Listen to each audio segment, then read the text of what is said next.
Good morning. आप सभी को एक बार फिर से भाई जी क्लास में स्वागत है। आज हम लोग जानेंगे बैंक रिकॉन्सिलिएशन स्टेटमेंट के बारे में और यह बैंक समाधान विवरण है।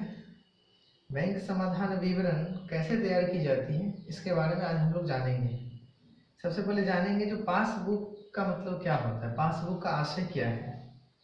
लिखा है पासबुक वह विवरण है जिसमें बैंक अपने ग्राहकों को, पासबुक एक ऐसी विवरण है जिसमें बैंक अपनी ग्राहकों को एक छोटी पुस्तक के रूप में प्रदान की जाती है।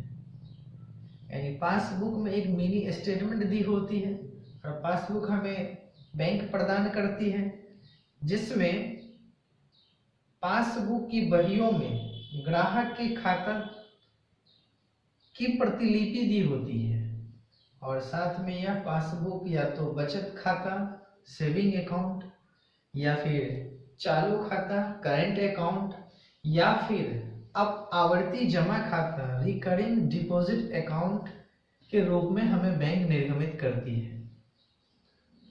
अब देखेंगे बैंक समाधान विवरण की अर्थ क्या होती है, इसकी परिभाषा क्या है।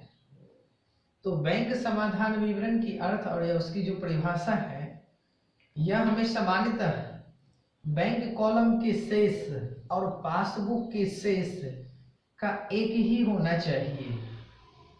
बैंक समाधान विवरण में बैंक कॉलम की शेष और पासबुक का शेष दोनों एक ही होना चाहिए, परंतु जब हम लोग बैंक समाधान विवरण बनाते हैं तो रोकड़ बही और पासबुक के शेष में रहने वाले अंतरों को ज्ञात करने के लिए या उसके अंतरों को मिलाने के लिए जो विवरण पत्र तैयार करते हैं उसे हम लोग बैंक समाधान विवरण कहते हैं।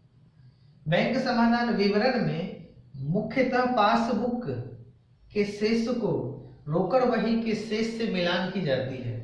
याद रखना है, बैंक समाधान विवरण में पासबुक के शेष को रोकड़ बही के शेष से जब मिला देंगे तो हमारा बैंक रिकॉन्सिलिएशन स्टेटमेंट तैयार हो जाएगी। अब इसमें है बैंक समाधान विवरण की विशेषता। बैंक समाधान विवरण जो हम तैयार करते हैं उसकी विशेषता क्या होती है। लिखा बैंक समाधान विवरण रोकड़ बही शेष और पासबुक के शेष के मिलान के लिए तैयार की जाती है। पहली विशेषता है बैंक समाधान विवरण रोकड़ बही के शेष और पासबुक के शेष हेतु मिलान की जाती है। फिर इसकी दूसरी विशेषता है बैंक समाधान विवरण समय समय पे तैयार की जाती है, चाहे वो महीने के अंत में हो, 3 महीने के अंत में हो या वर्ष के अंत में हो।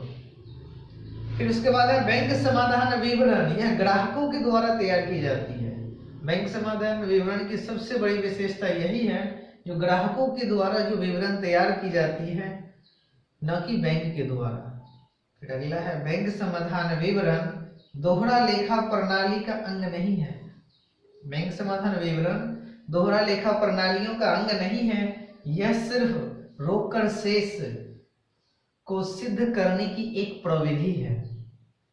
फिर बैंक समाधान विवरण बनाने का उद्देश्य शेषों का मिलान करना नहीं, बल्कि त्रुटियों या उसमें भूल की हुई हो या कोई कारण इसकी पता लगाने के लिए हमें यह स्टेटमेंट तैयार की जाती है। यह था बैंक समाधान विवरण की विशेषता। अब उसकी आवश्यकता और लाभ को जानेंगे। बैंक समाधान विवरण की क्या आवश्यकता है, उसके लाभ क्या है। तो लिखा है बैंक समाधान विवरण या पासबुक में की गई भूल या त्रुटियों को पता लगाने और इन्हें दूर करने की उपाय ढूंढने के लिए यह हमें बैंक समाधान विवरण की आवश्यकता होती है। फिर उसके बाद है चेक के संग्रह। जब हम चेक संग्रह करते हैं या वसूली होने में कहीं विलंब हो जाती है, इसको चिन्हित की जाती है। बैंक समाधान विवरण में चेक को संग्रह की जाती है या चेक वसूलने में कहीं विलंब हो तो उसे फिर चिन्हित की जाती है। फिर छल कपट और दोषों के गबन के दुरुपयोग की संभावना को कम करना। यदि छल कपट या दोष कहीं हुई है त्रुटि, तो उस त्रुटि या दोषों को की संभावनाओं को कम करना है। फिर उसके बाद है रोकड़ बही की शुद्धता की जांच में सहायता प्रदान करना। बैंक समाधान विवरण की अगली विशेषता है रोकड़ बही की शुद्धता की जांच में सहायता प्रदान करना और यह अभिलेखों को अद्यतन करना। अद्यतन का मतलब होता है अपडेट करना। फिर रोकड़ व बैंक लेन देन करने वालों, ध्यान देना है, रोकड़ व बैंक का लेन देन करने वालों बेईमान कर्मचारियों पर नियंत्रण लगाना। ये सब हमारा बैंक समाधान विवरण की आवश्यकता, महत्व, इससे पहले हम विशेषता बताए हैं। जब आगे की क्लास में, अगले क्लास में जो बताएंगे, तो इसकी कुछ अलग से थ्योरी पार्ट है, जिस पार्ट में हम लोग जानेंगे बैंक समाधान विवरण में कुछ मद आइटम जोड़ी जाने वाली है और कुछ मद जो हमें घटाई जाएगी। वो सारा पॉइंट को पॉइंट बाय पॉइंट अगले क्लास में देखेंगे। कौन सी मद को बैंक समाधान विवरण में जोड़ा जाता है और वह कौन सा मद है जिसे बैंक समाधान विवरण में घटाया जाता है।